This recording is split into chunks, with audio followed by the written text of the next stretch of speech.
This is all implicit terror, and it's used to psychologically suppress dissent in the United States. And that is what the Phoenix program is all about. It's this idea of psychologically affecting people. You're listening to The Corbett Report. Welcome, friends. James Corbett here, CorbettReport.com, in a conversation that's being recorded on the 26th of January 2017. And you might remember that I had a conversation about 8 months ago with Michael Krieger of LibertyBlitzkrieg.com about Erik Prince, the founder of Blackwater, who is forgotten but not gone. He has re-emerged in recent years with some shady shenanigans going on with a brand new group that he's created, or new company that he's associated with dealings in China and elsewhere. At that time, we were talking about how Erik Prince is apparently, or was at that time, under federal investigation, but still managing to do deals in various ways with various government entities.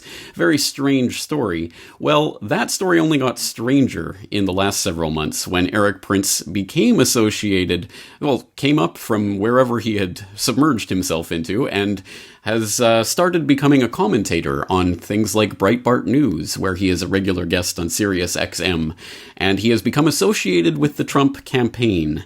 Now, this is particularly disturbing because last June he was on Sirius XM talking to Steve Bannon, of course now Trump's chief of staff, or chief advisor, I should say, who was discussing a 3-point plan for taking out the Islamic State. Point number 2 being a renewed Phoenix program, like what was used in Vietnam. A Phoenix-like program. Okay, remember the Phoenix program was a root canal done. You mean Phoenix? This is the Phoenix program. This is the Phoenix. Hang on. This is the Phoenix program in Vietnam. It was a vicious but very effective kill capture program in Vietnam that destroyed the Viet Cong as a military force.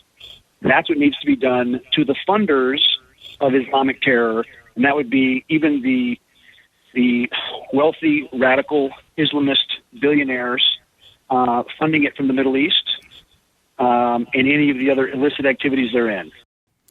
Now, maybe you don't know why this is so disturbing, but in order to understand why it is so disturbing that someone who is now closely associated with the Trump campaign is talking about renewing the Phoenix program to grapple with the Islamic State that the United States helped to found and fund, well, let's talk to someone who knows about this subject, the man who literally wrote the book on the Phoenix program. I am talking about Douglas Valentine, who will be familiar to my audience as a previous guest on this program.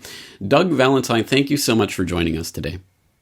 You're very welcome. I hope I can shed some light on this, although Erik Prince is not somebody that I've studied in depth. I'm familiar with the world of mercenaries, and I can talk about that and the Phoenix program.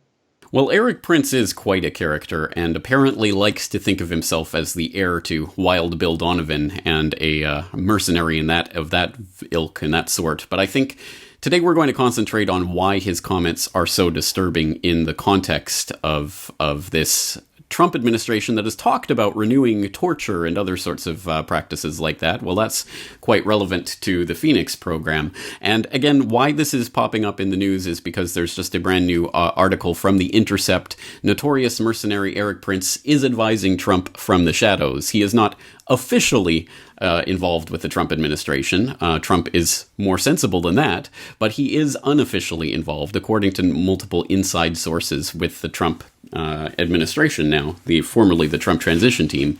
So, to set the table for people, let's look at the Phoenix program. And for people who don't know, you have this passage in your book. Under Phoenix, as it was called, or Phuong Hang, as it was called by the Vietnamese, due process was totally non-existent. South Vietnamese civilians whose names appeared on blacklists could be kidnapped, tortured, detained for 2 years without trial, or even murdered, simply on the word of an anonymous informer. At its height, Phoenix managers imposed quotas of 1,800 neutralizations per month on the people running the program in the field, opening up the program to abuses by corrupt security officers, policemen, politicians, and racketeers, all of whom extorted innocent civilians as well as VCI.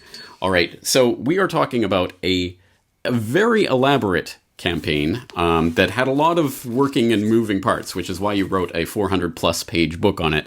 But for people who've never heard of the Phoenix program, let's just give them the broad overview of what was being done in Vietnam. Assuming that your audience has some familiarity with the Vietnam War, the United States pretty much established a Catholic regime there around 1955. The country had been, Vietnam was one state, and in 1954-55, the major powers divided it in two, to a North Vietnam and a South Vietnam. And at the time, a lot of Catholics left the North, over 1 million, and relocated to the South. And the CIA arranged for a Catholic named Ngo Dinh Diem to become president. And this fellow Diem used the Catholics who had come from the North to pretty much staff out a bureaucracy that in his administration that supported his regime, and everybody else was considered an enemy. And he was very much concerned with his political security, and he used the military and the security services, which the CIA formed. The United States actually built up his military, the Republic of Vietnam Armed Forces, through a military assistance advisory group. And while the U.S. military built up his Army and Navy and Air Force, the CIA built up his police and security services.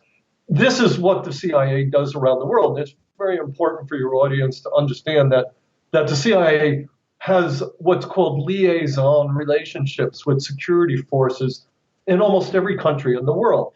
And in a nation like South Vietnam or Iraq or Afghanistan, which the United States is actually creating and placing in administrative systems and legal systems and civil systems, Chamber of Commerce,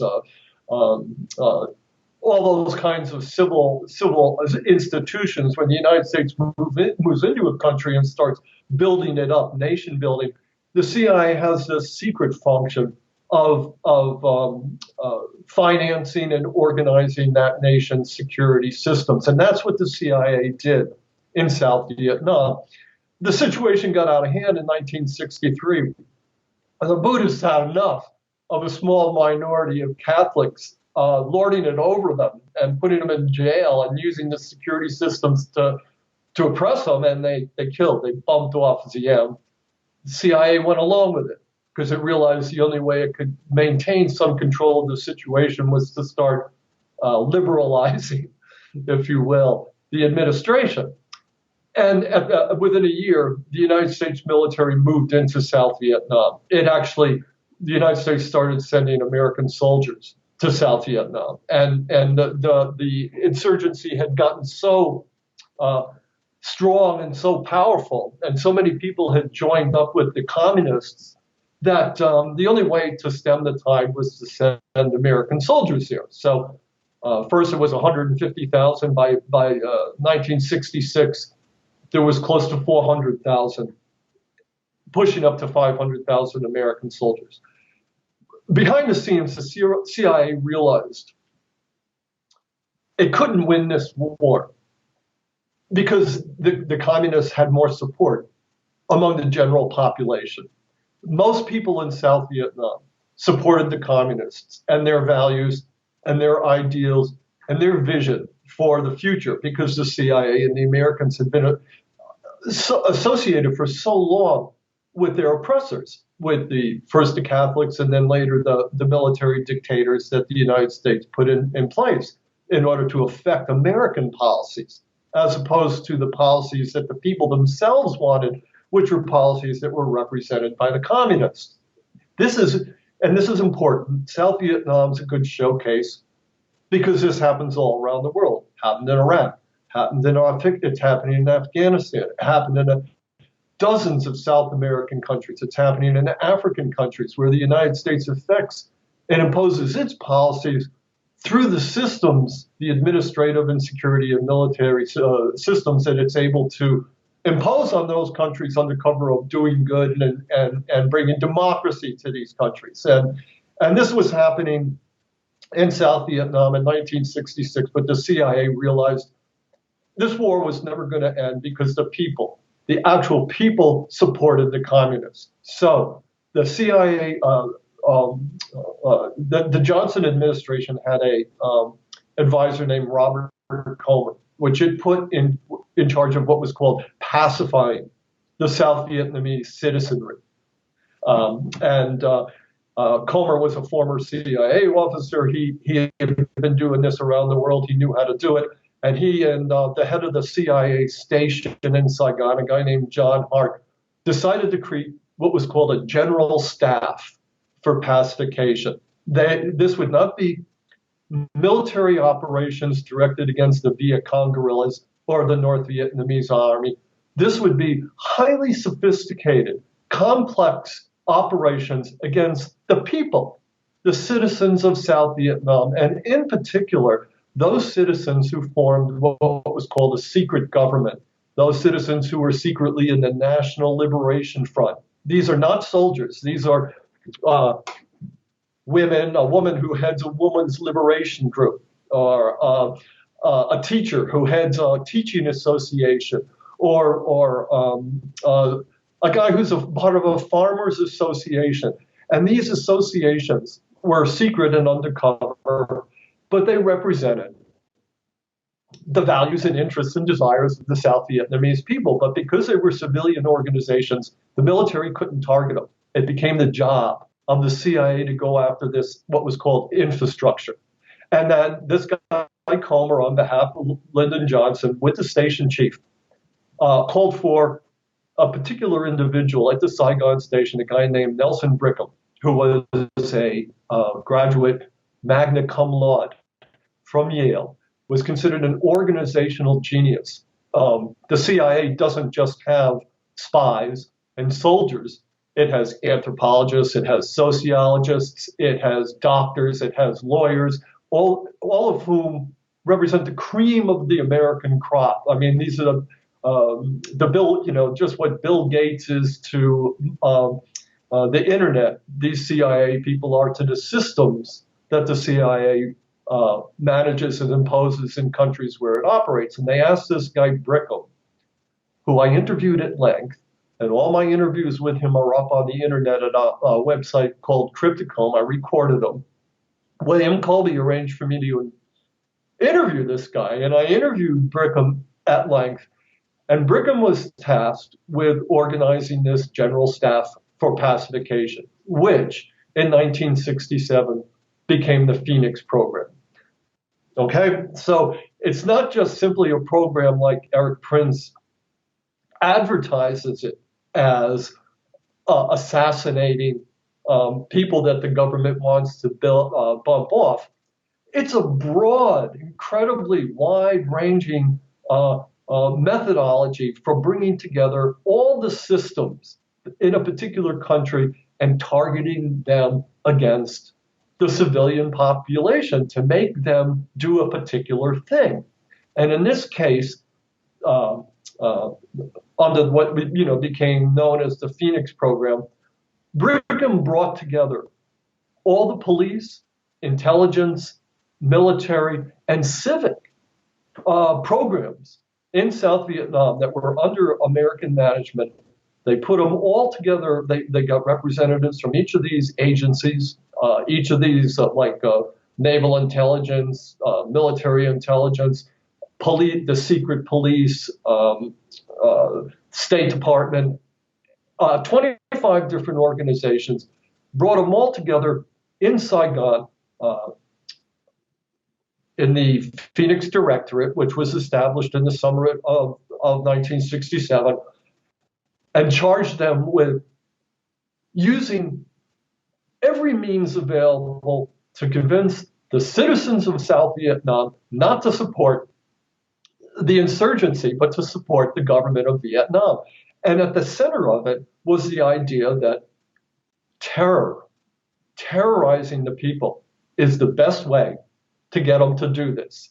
And at every level of South Vietnamese society, a Phoenix Intelligence and Operations Coordinating Center was established, working out of this Phoenix Directorate. The whole program was super secret for its first 2 years.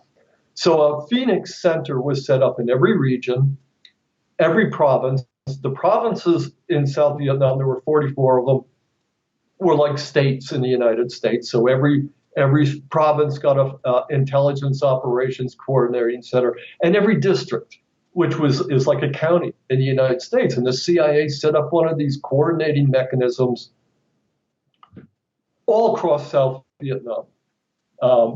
And it brought together the most important parts were the CIA parts, which could operate clandestinely under cover of generally of doing good deeds, but in particular with the police and the security services, because a counterinsurgency and counter-subversion is essentially a police function, just like in the United States. Okay, the military here is not called out to put down dissent, except in emergency situations where the governor calls in the National Guard or something like that.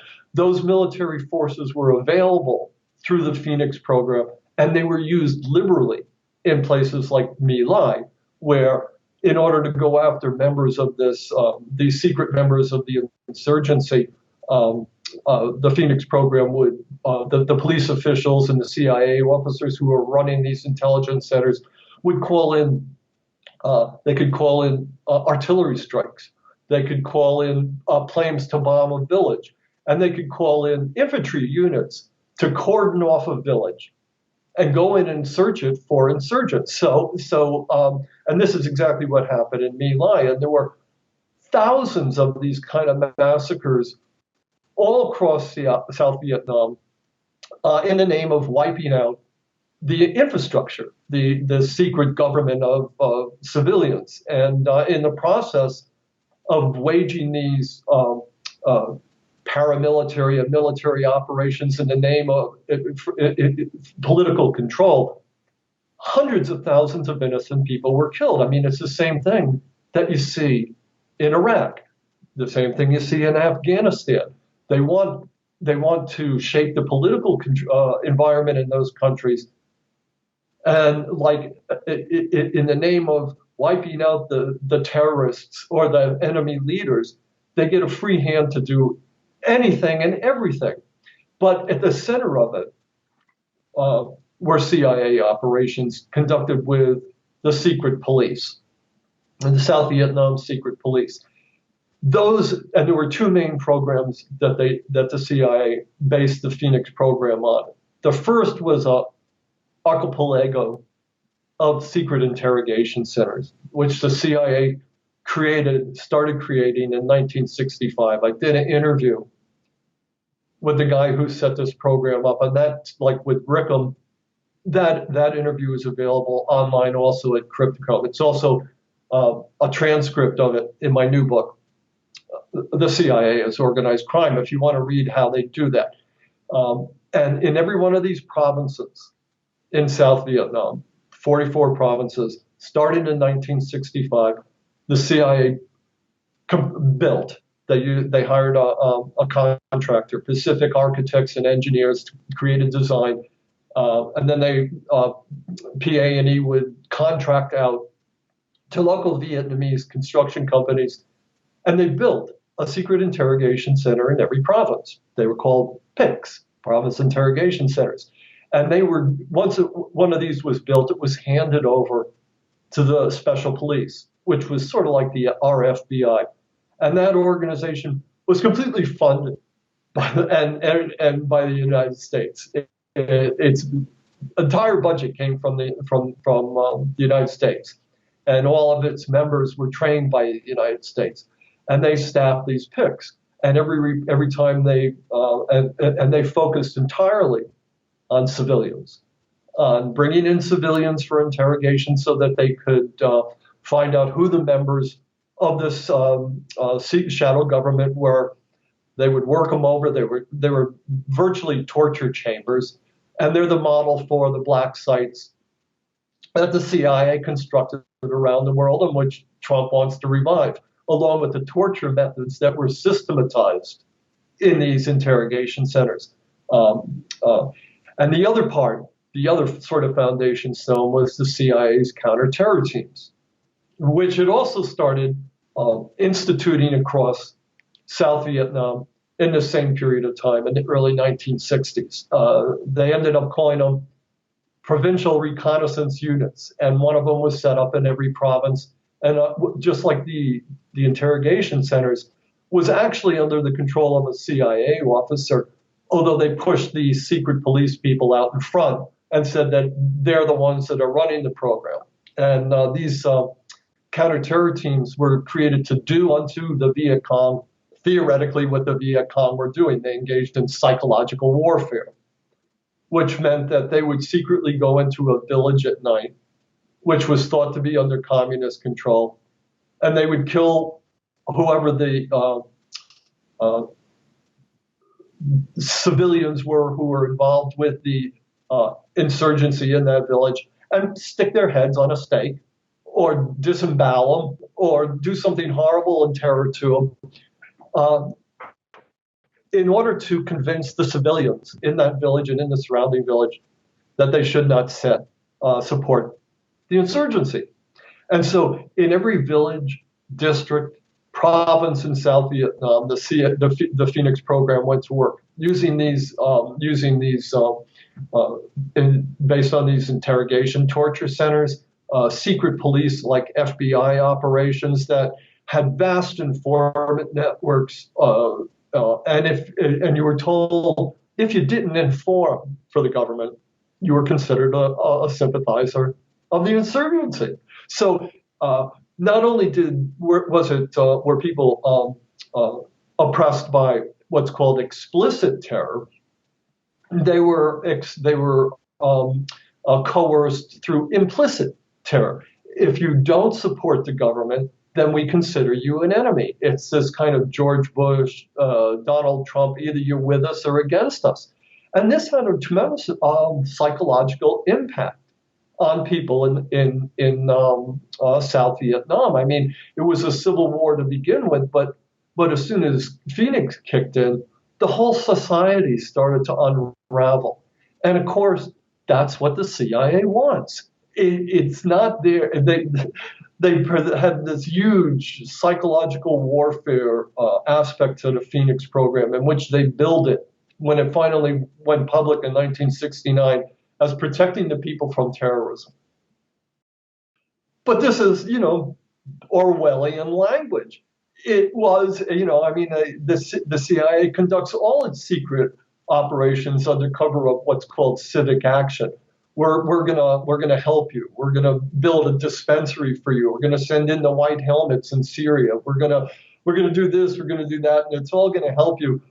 And in the meantime, it's actually spying on you, coercing you, targeting you for either recruitment or to get you to be an informant. And if you don't, then you become an enemy and you get killed, or you get sent one of these torture chambers. What happened in South Vietnam was that the spirit of the people actually won out in the end. I mean, the South Vietnamese were indomitable. And they resisted. Hundreds of thousands of them were imprisoned and murdered and killed. But they held strong, and they eventually won. But the Phoenix program, and of course, the United States lost this war, and it was a very ignoble defeat. In 1975, the United States had to evacuate entirely from South Vietnam, and it did so. It was in disgrace. There were a lot of congressional hearings at the time that were attacking the CIA, and the CIA itself was being besieged. But the Phoenix program emerged from the South Vietnam as from the Vietnam War as sort of the silver line. It had been so perfected there that it became a model for not just the CIA, but the military got with it, and Congress and all the Department of Justice, our ruling political elite saw that this Phoenix methodology was the way the empire would police the world. And even though it hadn't worked in South Vietnam for a number of reasons that were specific to that culture, it's been perfected in the 40 years since then. And it was immediately applied by people who worked in the CIA officers in the Phoenix program in El Salvador and Nicaragua and Central America, where it was thought to be very successful. And people began writing, military people who worked in the Phoenix program, CIA people, all began writing papers about the future applicability of the Phoenix program. It's a system, a really broad system. And I quote this guy in my new book. It's sort of the preface quote, guy named Galtung, and he's the one that said, personal violence and domination is the tool of the amateur. Professionals use social and political structures. And these systems, the system of a general staff for pacification, which was set up by this guy Nelson Brickham back in 1966-67, has become the systematized way of repressing dissent, not just in countries that the United States occupies. I mean, the Phoenix people ended up in Iraq. Phoenix people ended up in Afghanistan. They're spread all around the world. The CIA has applied this Phoenix intelligence operations and coordinating model. It's actually integrated in how it's actually itself structured. They created, the CIA back 2 years ago, created 10 of these Phoenix-type centers, which it now has spread around the world. And not only that, the Department of Homeland Security has set up what's called fusion centers here in the United States. Again, one in each state. Each state has a fusion center, just like each province in South Vietnam had a Phoenix Intelligence Operations and Coordinating Center. And these fusion centers operate exactly the way the Phoenix centers do. And as dissent builds, the spirit of dissent builds in the United States under the reactionary Trump regime, which is rolling back civil rights and really starting to upset a lot of people in a lot of ways. As we enter an era of dissent, these fusion centers will become the forefront in fighting dissent. And they're going to work the same way that the Phoenix centers did. And the scary thing about a guy like Erik Prince and calling for Phoenix operations directed against ISIS is that it doesn't just stop with ISIS. And what is ISIS? And if it proves somewhat effective there, and you have a system in place, what's to stop it from spreading like wildfire everywhere? And it's like the camel putting its nose in the tent. You know, the old adage. Pretty soon the whole body was in. You know, and with Trump resurrecting torture, you know, which also has an effect of implicit terror as well as explicit. With the militarization of the police forces in the United States, that again is implicit terror. The citizens of the United States know that all those guns can be used against them. They don't have to be used against them, but they see rocket launchers at Standing Rock. They're not using them against us right now, but there's a terror there that you know that they can be. And under a guy like Trump, they will be. The subtle hints that Trump is sending, this is all implicit terror.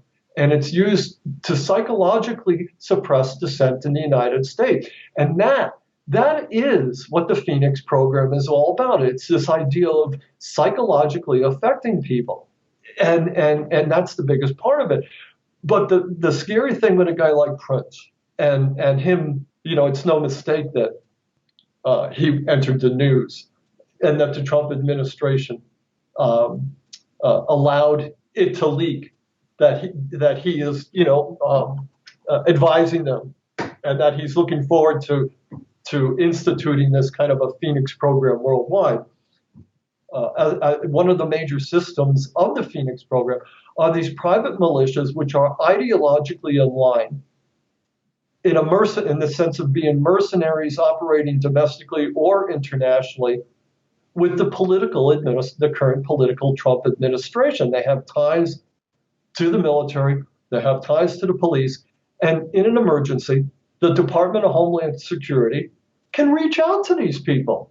So without understanding the broad sweep and scope of what the Phoenix program truly is, people could think, well, the government is doing this for our protection. But actually, unless you understand the psychological warfare part of it, the implicit terrorism part of it, how Phoenix coordinates systems across the board, for example, and then most particularly the Department of Justice, which under the Obama administration has gotten to the point where dissent now is is equalized with terrorism. American citizens can now be detained and put in interrogation centers under National Directive, Defense under Authorization executive Act. orders. Yes. Under executive orders that Obama put in place. Well, guess what, folks? You have no more right to due process. So this is the elaborate, systemized form of repression that Erik Prince is signaling on behalf of the Trump administration when he starts talking about the institutionalization of a Phoenix program. And anybody who interprets it narrowly or any different than that is pulling the wool over your eyes. This is a massive first step in suppressing dissent in the United States. And that's the long explanation. And I'm a little out of breath, but I could go into an awful lot more detail. And if you want to know all the details, especially and most importantly, the role of the media in covering this all up, and which is in terms of psychological warfare, is the most important ingredient, is the control of information, how your beliefs and your assumptions are shaped by the networks and the cable news, and even a lot of people on the left who are either misinformed or disinforming you, or not telling you everything you need to know.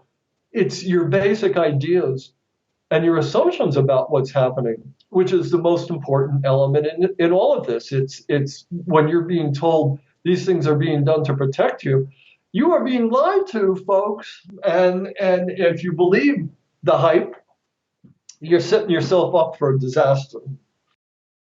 Well, you do an admirable job of summarizing several hundred pages of heavily footnoted information, so there's so much to go through there, but I want to pick up on one of the themes and underline one of the themes that you brought out there, the Orwellian inversion of various terms and language, the foremost example being perhaps counterterrorism, which of course is just terrorism.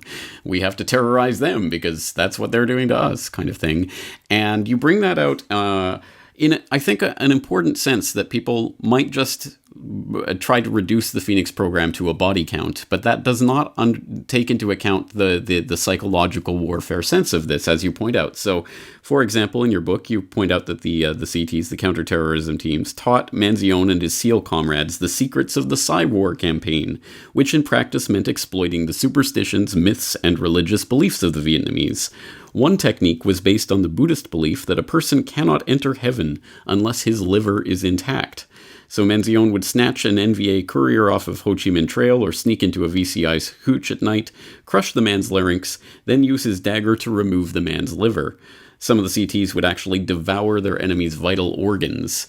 You have a lot of grisly details about psychological warfare campaigns like that, and playing on beliefs in vampires, or painting the Eye of Horus on across from suspected collaborators and things like this. Tell us a little bit more about the psychological effects of a program like Phoenix and how that's important to its functioning. Well, and it goes even deeper than that. There's a term that gets bandied around a lot today. It's called false flag. And at one time it had it was this guy, Nelson Brickham, who was the systems guy that created Phoenix program, who introduced me to that term, false flag, 30 years ago.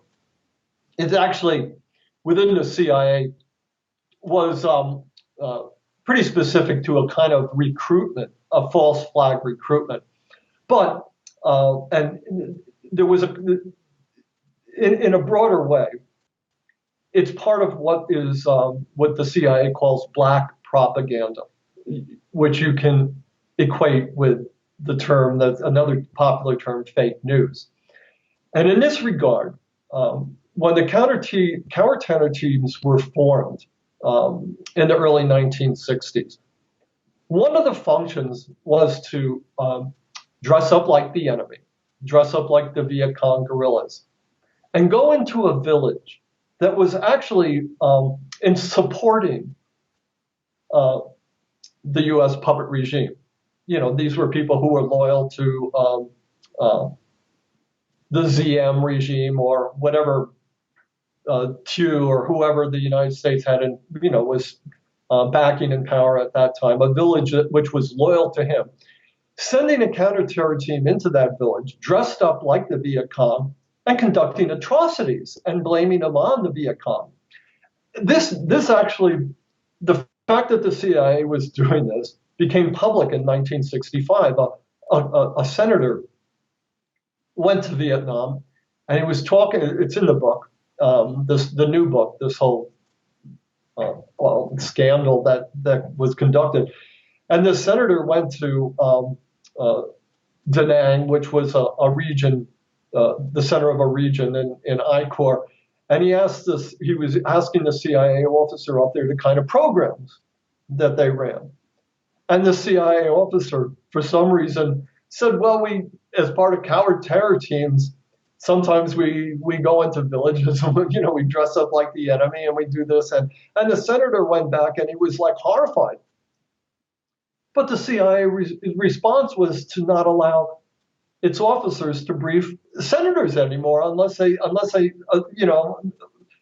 everything they said was carefully controlled, and they changed the name of the program from counter-terror teams to provincial reconnaissance units, and they just continued to do the same thing. And they do this kind of black propaganda on a massive scale. It's not something that just happens with counter-terror teams.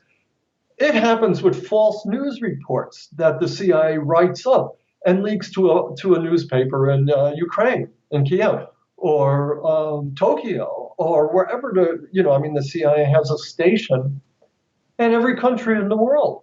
And when they want to control and manipulate political or social events in that country and generate support for American policies which are unpopular in that particular country, they do the same thing. They simply create false news. And then they have newspapers in those countries which they have established themselves.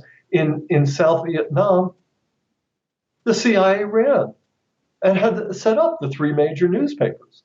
It set up the major TV and radio stations. It's done the same thing in Iraq. It's done the same thing in Afghanistan. It doesn't limit itself to these kind of lurid, explicit forms of terrorism. It is controlling everything that you think and believe and assume about foreign events through black propaganda. This is what it's really good at, is using language and manipulating social and civic institutions to make you think that a situation is going on when it's actually the opposite. And so if you really, and this is one of the functions that a Phoenix Coordination Center oversees and manages, so that these black propaganda, fake news operations are done in support of the efforts to pacify civilian societies all around the world. And believe me, when I say to you, the same thing here is happening in the United States on a massive scale, especially anything that you read in a newspaper or see on TV that purports to be accurately describing events in a foreign nation. Well, that language, the wording that you're believing, that was written by the CIA, and almost especially anything that is repeated by the military or the State Department or any agency of the United States government, or any news report that's citing an official communique from the United States. All of those communiques, the CIA edits them. It has at these Phoenix-style coordination centers. Before an official statement is issued, the CIA and the FBI have to check it over to make sure that it's not revealing any secrets, or that it's sending the correct political message. And so, basically everything that you learn about the world is false unless you actually go to those countries and have some capacity to either translate what the opposition is saying in those countries, or to some extent what RT is telling you about what's going on. And so the facts are there, but you got to go out and seek them, and you got to get the other side of the story, and you got to listen to not just alternative news, but you have to make sure that the alternative news that you're listening to is not also CIA black propaganda, which has so confused. I mean, it's obvious. Everybody is so confused nowadays as to are we living in the Trumpian alternative reality, or are these things actually happening, and is what's stated actually the policy, or is there something that's unstated that's actually the policy? Everybody is so confused that this has a profound psychological impact, and it's part of the psychological warfare that's being waged against the public, is to make everybody so confused that they have to rely on their gut feelings, and those gut feelings are also being manipulated. So it's a very bizarre Orwellian situation that we're in nowadays, and you got to kind of pick a facet of it that you want to become an expert in and knowledgeable of, because it's very hard to understand every part of it in its sweep and its scope. But it really takes a lot of thought and a lot of research and a lot of effort on the part of every individual to really try to weed through this and establish some kind of terra firma. Right. You can stick. Well, let me back you up on that. Let me back you up, because I can attest, living in Japan, that every single story you've ever heard about the latest trend in Japan is mostly made up. There may be a tiny kernel of truth about it, but it's mostly just sensationalization. And that isn't even for any sort of black propaganda CIA purpose, I would assume. It's just the way the news media functions. So how much worse is it when it is in a politically sensitive country that the US is at some level of warfare against? On that other note, let's also back up what you're saying about dressing up as the enemy. People might remember 2 years ago, it came out that the SAS was sending 120 troops to Syria to dress up as ISIS fighters. What could go wrong? I will direct people to a video that I did on that a couple of years ago when that story came out. And I also talk about the story that we found out in 2005 when British special forces, again, were dressing up as Arab terrorists in Basra and got arrested, and they had to be broken out by the British military, basically slamming their way in with tanks and destroying their buddies, police, to get the British Special Forces out. So this happens time and again. It is happening still right now, even as we speak, and anywhere on the chessboard where they need to move in with their Phoenix program, they can just say, hey, there were ISIS there, look. Well, my parting message would be, Phoenix isn't coming. Phoenix is here. And this, leak or whatever you want to call it from Prince is fake news.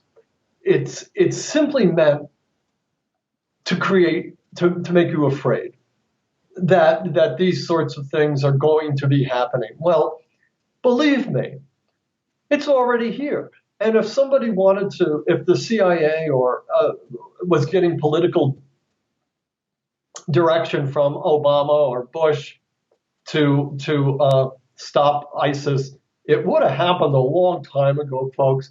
And the drones are in the sky, and they could have knocked off these people a long time ago. You're simply being fooled again. And the whole idea that the world, all our problems can be solved by identifying the correct enemies and killing them is a big major lie. It's the biggest lie that you've ever been confronted with, because most of the time those enemies are just doing our bidding anyway already. It's just the idea of setting you up, like putting you on a golf tee and setting you up to enable these sorts of systems, to support these kind of systems, this belief system that you can solve your problems by killing people. That's not the answer. And you don't know which people they're going to be killing next. And once you say to them, okay, yeah, let's start killing all these people and torturing all those people, you're going to find your name on the blacklist too. And the whole idea is to resist this kind of thinking.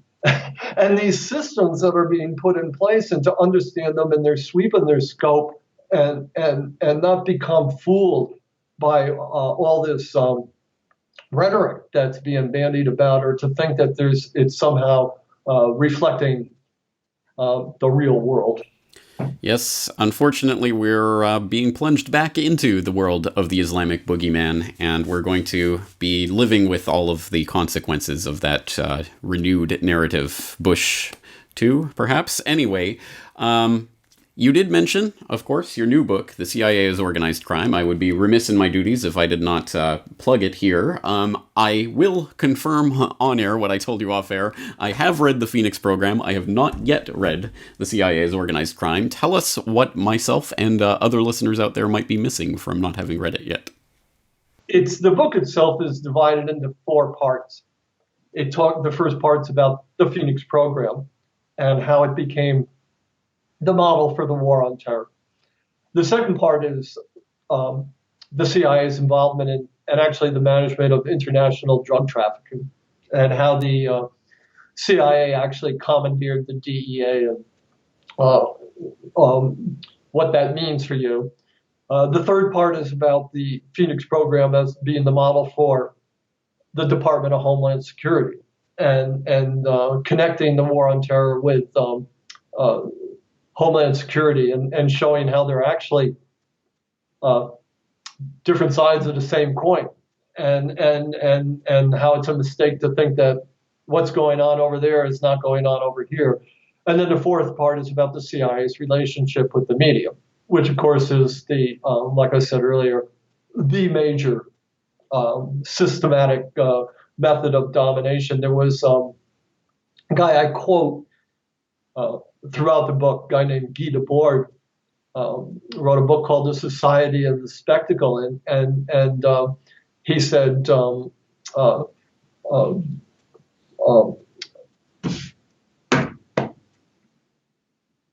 secrecy dominates our world, especially as the secret of domination.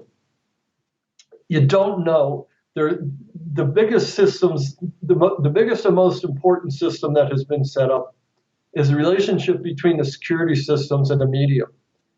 This is how secrecy is imposed upon you. They don't tell you everything. They don't even tell you anything you really need to know.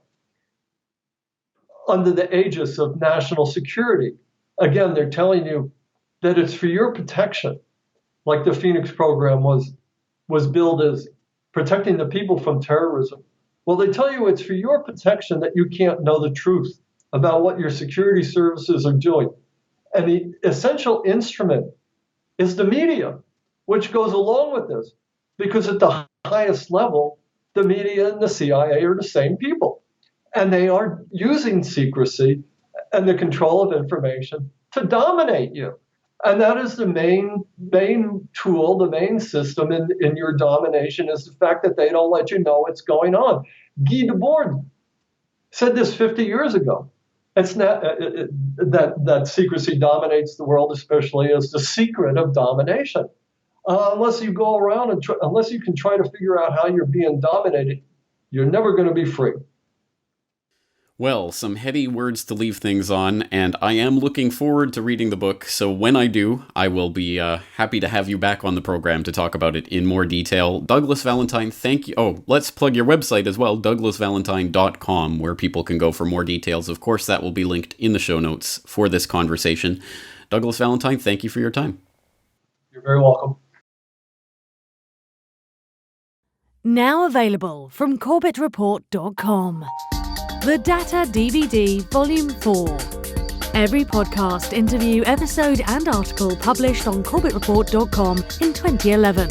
All on 2 data DVDs.